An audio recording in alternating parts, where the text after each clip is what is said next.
Hello guys, welcome to yet another video by stock market rulers. आज की इस video में हम डिस्कस करेंगे कि अगर आप ट्रेडिंग को अपना फुल टाइम करियर बनाना चाह रहे हो तो उनसे पहले इन प्रोज एंड कॉन्स के ऊपर आपको डिस्कशन करनी चाहिए।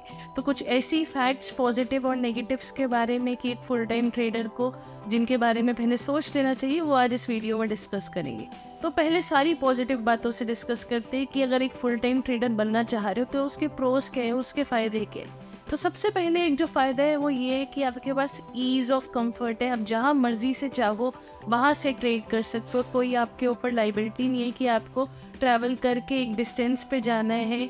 आप चाहो तो अपने सोफे पे बैठे बैठे या अपने बेड पे बैठे बैठे या कहीं भी ड्राइव करते हुए ट्रैवल करते हुए ट्रेड कर सकते हो। सो ये कंफर्ट आपके पास है। दूसरा कंफर्ट ये है कि कहीं से भी करने के साथ साथ आप जब मर्जी चाहो तब ट्रेड कर सकते हो। कोई आपको कंपल्शन नहीं है कि एक आपको दिन में काम करना ही करना है, एक अमाउंट ऑफ वर्क आपको करना है। ऐसे कोई आपकी कंपल्शन नहीं है। जब आपके पास मन हो, जब आपको लगे कि सूटेबल टाइम है ट्रेड लेने का, तब आप ट्रेड ले सकते हो।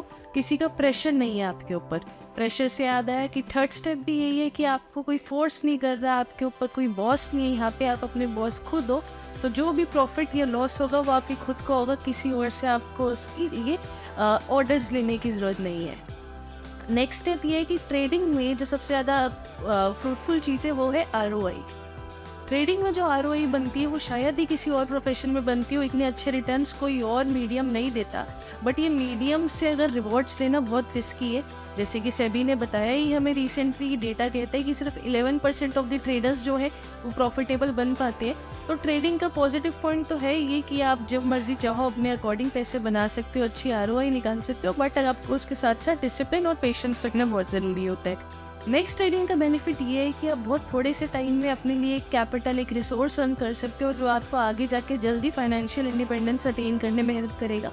बट अगेन कि आप एक सक्सेसफुल ट्रेडर हो पिछले कुछ 5 महीनों में, आपने एक PNL अपने लिए अच्छा डिसेंट प्रॉफिट आप हर महीने निकाल पा रहे हो। फिर इसमें एक और चीज़ है कि इसमें कोई इक्विपमेंट्स की ज़रूरत नहीं है ज़्यादा।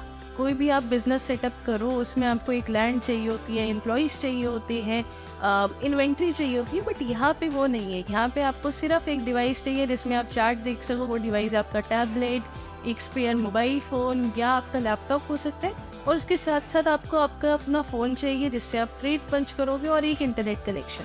ये 3 चीज़ें लेके आप कहीं से भी बैठ के ट्रेड कर सकते हो और आपको किसी को इसमें इन्वॉल्व करने की कोई ज़रूरत नहीं है। सो ऐसे कई और भी सारे ट्रेडिंग के फ़ायदे हैं। तो इस वीडियो में हम सिर्फ फ़ायदे डिस्कस नहीं करेंगे, हम नुकसान और नेगेटिव पॉइंट्स भी डिस्कस करेंगे कि अगर आप फुल टाइम ट्रेडर बनना चाह रहे हो तो उससे पहले आपको किन बातों का ध्यान देना चाहिए और क्या नेगेटिव पॉइंट्स हैं फुल टाइम ट्रेडर के बनने के बाद के। तो सबसे पहले फुल टाइम ट्रेडर बनने के लिए अगर जो नेगेटिव पॉइंट ये है कि किसी और प्रोफेशन में आपको जो काम होता है वो डिफाइंड होता है। आपको पता होता है, आप रोज़ सुबह जाते हो, आप एक जैसा काम करते हो। कई बार कोई चैलेंजेस आ जाए तो वो अलग बात है, बट एक फिक्स्ड रूटीन होता है आपका। ट्रेडिंग में कोई फिक्स रूटीन नहीं होता। ट्रेडिंग में हर दिन मार्केट एक नया सिनेरियो आपके सामने पेश करती है, आपको हर रोज़ एक नया चैलेंज देती है।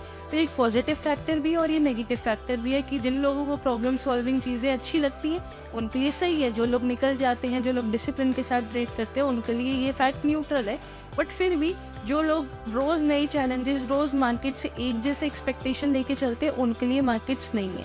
फिर एक फैक्टर ये है कि हम बहुत सारे लोग अपनी सैलरी से बड़ा प्यार करते हैं। हमें बड़ा अच्छा लगता है कि जब मंथ एंड हो रहा होता है और हमारे अकाउंट में सैलरी क्रेडिट होती है, और हमें बड़ा अच्छा लगता है कि यार अगले महीने का चलो जुगाड़ हो गया, इससे हमारी सेविंग्स भी हो जाएंगी, इससे जो हमारी पास्ट प्लानिंग थी, हमें इस महीने कुछ खर्चे करने थे, वो सब निकल आएंगे।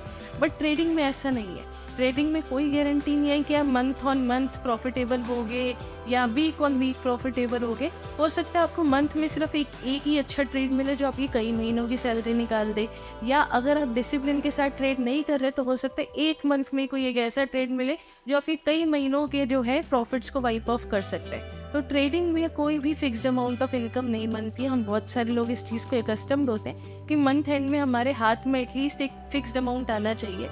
सो अगर आप फिक्स्ड अमाउंट से बहुत ज़्यादा जुड़े हुए हो, आप लगाव रखते हो, तो आपको ट्रेडिंग नहीं अपनानी चाहिए, क्योंकि ट्रेडिंग में एज सच फिक्स्ड इनकम जैसी कोई पॉलिसी नहीं है। यहाँ पे आपको खुद ही अपने लिए एक रास्ता निकालना पड़ता है। आप जो भी अर्न करते हो उसको काफ़ी प्रोटेक्ट करके चलना पड़ता है। अर्निंग के साथ साथ सिर्फ अर्निंग्स को नहीं, सबसे मेन प्रोटेक्शन जो काम होती है वो होती है अपनी कैपिटल की। थर्ड एक नेगेटिव पॉइंट ये है कि बहुत सारे लोग फुल टाइम ट्रेडर तो बनना चाहते हैं, बट वो कैपिटल डिप्लॉय नहीं करना चाहते। लोग सिर्फ 10-15 हज़ार रुपये लेके आते हैं और वो सोचते हैं कि इसी से वो करोड़पति बनेंगे। तो इतना ईजी नहीं है। 10-15 हज़ार आप लेके आ रहे हो स्टार्टिंग में, तो बेटर ये है कि उससे प्रैक्टिस करो, उससे लर्न करो।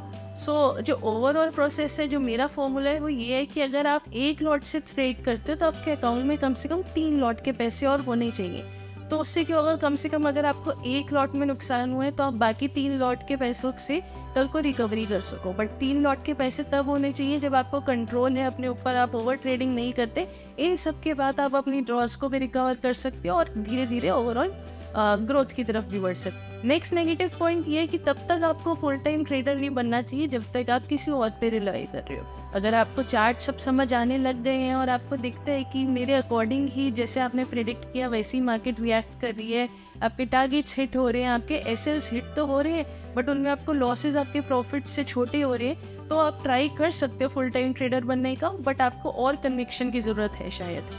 जब आपको वो लगे कि कन्विक्शन भी आ गई है, उसके बाद भी आपको कई चीज़ों पे और ध्यान रखना चाहिए। आपको पहले ये देखना चाहिए कि आपके ऊपर रिस्पॉन्सिबिलिटीज़ कितनी है। हर इंसान की एज अलग होती है और उसकी रिस्क टेकिंग एपेटाइट अलग होती है। सो आपको लगता है कि आप कुछ टाइम के लिए ट्रेडिंग में एज उतरना चाहते हो फुल टाइम प्रोफेशनल, बट हो सकता है आप ट्रेडिंग में लॉन्ग टर्म सस्टेन ना कर पाओ, तो तभी फुल टाइम ट्रेडिंग में उतरना चाहिए जब आपके पास पीछे से कोई बैकअप प्लान है। क्योंकि ट्रेडिंग ही एक ऐसा इकलौता प्रोफेशन नहीं है जिससे पैसे बनाए जा सके, और ट्रेडिंग कोई सिंपल प्रोफेशन भी नहीं है कि जिसमें आके आप सोचो कि रातों रात मिलियनेयर या कुछ सालों के अंदर मिलियनेयर्स बन जाओगे। बहुत सारे इन्फ्लुएंसर्स ये एक शो करते हैं, ऐसी वीडियोस बनाई जाती है कि how I made my first crore या how I made my first 10 lakh in this period of time. ऐसा इतना सिंपल नहीं है।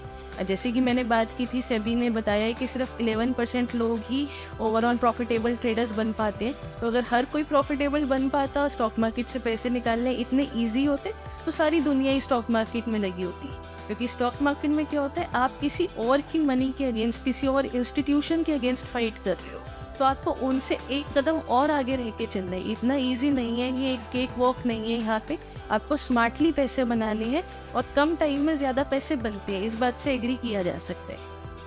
नेक्स्ट एक और नेगेटिव पॉइंट ये है कि अगर आप एक्सट्रोवर्ट हैं, आपको बाहर जाके लोगों से मिलना अच्छा लगता है, लोगों से बातचीत करना अच्छा लगता है, तो ट्रेडिंग एक काफ़ी लोनली प्रोफेशन है। ट्रेडिंग में आप अपने घर में कन्फाइंड है या एक क्लोज स्पेस में कन्फाइंड है। आपको अब तैयार होकर ऑफिस नहीं जाना। जिन लोगों को जाना अच्छा लगता है, पब्लिक ट्रांसपोर्ट्स अच्छे लगते हैं, वैसे ही ट्रैवल करना अच्छा लगता है, वो चीज़ें रिस्ट्रिक्ट हो जाती हैं ट्रेडिंग में। आप वैसे ट्रैवल कर सकते हो बट आप लोगों से ज़्यादा सोशलाइज नहीं कर सकते, क्योंकि इस केस में आप लोगों को अगर लॉसेस बताने जाते हो तो लोग आपको नकारते हैं कि ये कैसा जुआ है, इतने इतने लॉसेस कैसे हो गए। और अगर आप बड़ा प्रॉफिट बताते हो तो वो लोग बिलीव नहीं करते कि स्टॉक मार्केट से इतने पैसे बनते कैसे हैं, और कहीं ना कहीं एक जलन की भावना आ जाती है। तो स्टॉक मार्केट में ना आप अपने लॉसेस किसी से शेयर कर सकते हो, ना किसी से प्रॉफिट शेयर कर सकते हो। तो काफ़ी इंट्रोवर्ट वाला बिजनेस है कि आप खुद ही में रह के एक क्लोज कन्फाइंड स्पेस में बैठ के अपने आप प्रॉफिट अर्न कर रहे हो। सो यही प्रोज और नेगेटिव्स हैं। अगर आपको लगता है कि आप ओवरऑल प्रॉफिटेबल हो चुके हो, आपके पिछले 4 महीने का PNL ग्रीन में है और वो इतना है कि आपको हर मंथ सस्टेन कर सकते हैं, आपके जो भी बेसिक खर्चे हैं वो निकल पा रहे हैं, आप उससे शॉपिंग कर पा रहे हैं, फैमिली को टाइम दे पा रहे हैं, अपने घर की जो भी मेंटेनेंस वगैरह के खर्चे हैं वो सब निकाल पाने के बाद भी आप डिसेंट अमाउंट ऑफ इन्वेस्टमेंट कर पा रहे हैं, तो बहुत अच्छी बात है। तब आप सोच सकते हैं इन प्रोज एंड कॉन्स पे। वरना यही है कि आप वेट करें और देखें कि कब तक आप ओवरऑल प्रॉफिटेबल नहीं हो पाते, तब तक आप सीखने पे ध्यान दें और जो भी आप प्रोफेशन में है उस पर स्टिक करें।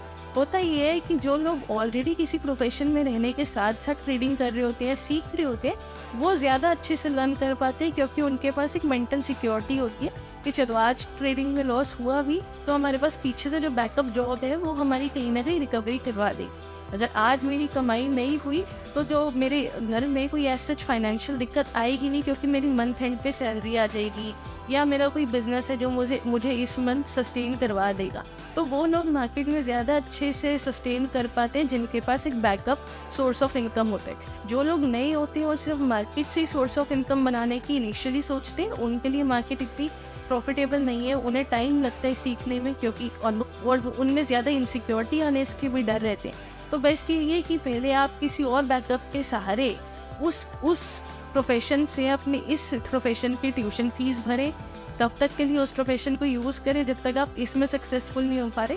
फिर चाहे तो आप जो आपका पहला वाला प्रोफेशन है उससे एग्जिट ढूंढ सकते हैं या उसमें अपनी इन्वॉल्वमेंट थोड़ी सी कम कर सकते हैं।